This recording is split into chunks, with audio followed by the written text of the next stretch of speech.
Olá pessoal, sejam bem-vindos a mais uma etapa do curso Técnico de Administração. Eu sou o professor Rogaciano Júnior e trabalharemos juntos a disciplina de Contabilidade Geral. Essa disciplina foi dividida em 3 aulas e nessa primeira trabalharemos com o conceito, objetivo e finalidade da contabilidade geral, patrimônio, plano de contas, contas patrimoniais e de resultado. Segundo Marion, a contabilidade não é uma ciência exata. Ela é uma ciência social, pois é a ação humana que gera e modifica o fenômeno patrimonial. Então, muitos podem questionar, como que a contabilidade trabalha com números e não é uma ciência exata? Pessoal, os números estão presentes no nosso cotidiano desde o momento que nós acordamos, ao olharmos um horário no relógio, calcularmos o tempo do banho, a distância até o nosso emprego. Então, isso não é o que determina que a contabilidade é uma ciência exata, mas sim a ação humana que gera e modifica o fenômeno patrimonial. Então, por isso, ela é uma ciência social. Porém, a contabilidade utiliza métodos quantitativos como sua principal ferramenta. Então, a matemática e a estatística ela é uma ferramenta da contabilidade. Por isso, ela não é uma ciência exata. A contabilidade é um grande instrumento que auxilia a administração a tomar as decisões. Por isso, vocês, futuros gestores ou suporte à gestão no curso técnico de administração, estão vendo contabilidade, porque ela é fundamental para a tomada de decisão dos gestores, seja eles usuários internos ou externos. O objetivo da contabilidade pode ser estabelecido como de fornecer informação estruturada de natureza econômica, financeira e subsidiariamente física, de produtividade e social, aos usuários internos e externos à entidade objeto da contabilidade. Então, ela coleta os dados, a contabilidade, transforma isso em informações e ela vai auxiliar a tomada de decisões de usuários internos e externos. Quem são esses usuários externos? São os órgãos fiscalizadores, são as instituições financeiras, possíveis investidores. O objeto da contabilidade é o patrimônio das entidades. Como a contabilidade é um instrumento da função administrativa, ela tem a finalidade de controlar o patrimônio das entidades, apurar o resultado das entidades e, através desse controle e dessa apuração, prestar informações sobre o patrimônio e sobre o resultado dessas entidades para os diversos usuários, sejam eles internos ou externos.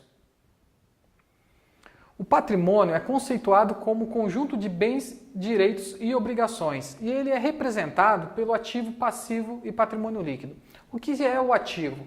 O ativo são os bens e direitos controlados pela entidade. Então, tudo que a empresa possui de bens e direitos é representado nas contas do ativo. O passivo são as obrigações, pessoal, com terceiros, né? Então, toda a fonte de recursos de terceiros que subsidiaram e financiaram o nosso ativo. E o patrimônio líquido é visto como o total de investimentos dos proprietários, ou também de lucros acumulados de exercícios anteriores, em que os proprietários, os sócios, abriram mão de fazer essa retirada e reinvestiram na empresa. Então, por isso, ele é considerado o investimento dos proprietários no negócio. Eu trouxe aqui algumas equações do patrimônio para demonstrar graficamente como que isso funciona. Então, nós temos que bens e direitos são iguais às obrigações, assim como ativo é igual passivo mais patrimônio líquido. Aí muitos podem estar pensando, patrimônio líquido, a mesma coisa de obrigações?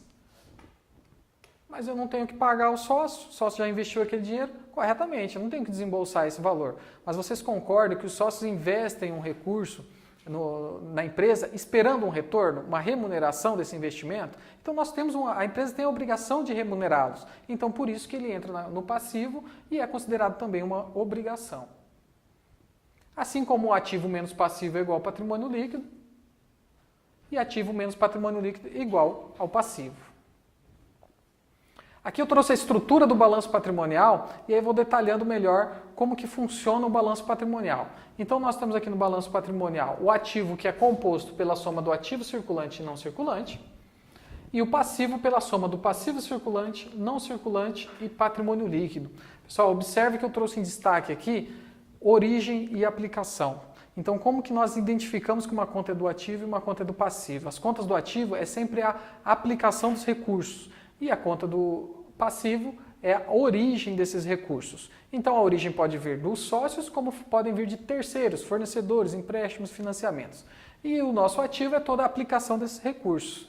Aí, alguns podem falar assim, como que eu sei o que é débito e o que é crédito? Pessoal, as contas do ativo têm natureza devedora e as contas do passivo credora.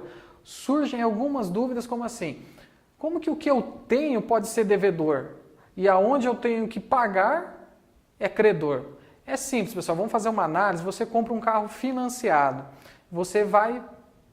quem concede o crédito para vocês é as instituições financeiras, que está aqui no passivo não circulante. Então ela concedeu o crédito para você contrair aquele débito. Dessa forma fica muito simples vocês entenderem por que o ativo é débito e o passivo é crédito.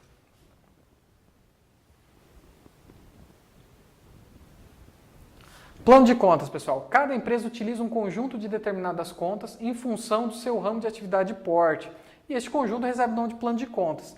Então, você já tem ali na estrutura que tem ativo circulante, ativo não circulante, passivo não circulante e patrimônio líquido.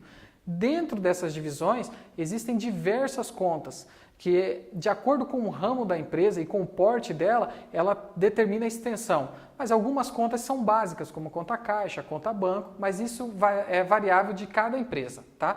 Ela é fundamental para a contabilidade e por isso que eu solicitei isso na atividade integrada de vocês. As contas patrimoniais são as que representam bens, direitos, obrigações e situação líquida. Pessoal, entendam aqui, situação líquida como patrimônio líquido também.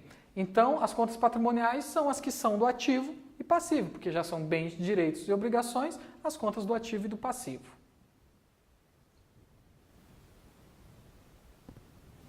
Aqui eu trouxe um exemplo bem simples e sintético das contas do ativo. Então, dentro do ativo, nós já percebemos que existe o ativo circulante e o ativo não circulante. Dentro do ativo circulante, temos as contas caixa, banco, aplicações financeiras, duplicados a receber e estoques. E no ativo não circulante, realizável a longo prazo, investimentos, imobilizado e intangível. Observem que aqui no ativo circulante, ela é feita por uma ordem decrescente de liquidez. Então, como que é essa ordem decrescente de liquidez? A conta caixa, o recurso, o dinheiro está ali disponível. No momento que você precisar, você realiza a retirada e faz o desembolso. Na conta banco, o dinheiro está disponível no banco, mas você ainda precisa fazer uma transação bancária, seja um saque, uma transferência. Aplicações financeiras precisa fazer o resgate primeiro para depois essa transação. Duplicados a receber já demora um pouquinho mais, porque você depende da ação de um terceiro, que é realizar o pagamento. E os estoques, você tem que converter esse estoque em vendas para depois ter o direito de receber e aí ter o recurso disponível. Aqui é um exemplo das contas do passivo. Então aqui, como nós já trouxemos na estrutura, passivo circulante, passivo não circulante e patrimônio líquido. Vocês podem enxergar em alguns balanços contas com a mesma denominação no passivo circulante e não circulante. Vai alterar apenas o número delas aqui, que esse número vem do patrimônio, do plano de contas, pessoal. Por que isso pode acontecer? O passivo circulante são as nossas obrigações de curto prazo e o nosso passivo não circulante são as obrigações de longo prazo.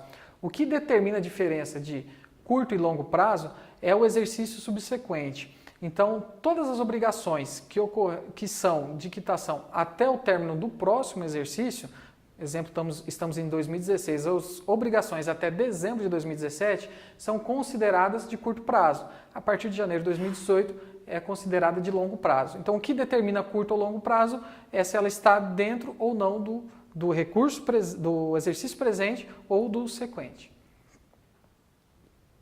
Aqui eu trouxe uma exemplificação do balanço patrimonial, já com os dois lados preenchidos, o ativo e o passivo. Como o próprio nome diz balanço, pessoal, a soma das contas do ativo ela tem que ser idêntica à soma das contas do passivo.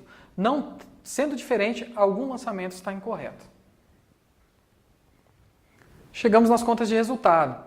Elas representam as receitas, custos e despesas, pessoal. Então, as receitas representam os valores que uma empresa recebe ou tem direito a receber.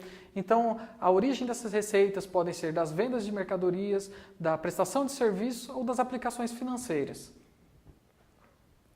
Os custos são os gastos, o consumo de bens e serviços utilizados na prestação do serviço ou na produção do bem. E as despesas é a partir da produção. Então, o que diferencia esses dois gastos é que os custos estão ligados diretamente à produção ou execução do serviço e as despesas após essa execução e após essa produção.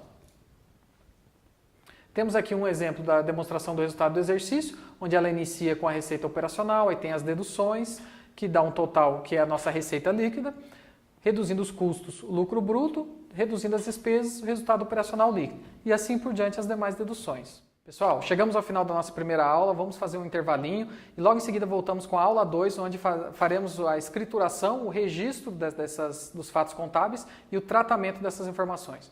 Obrigado.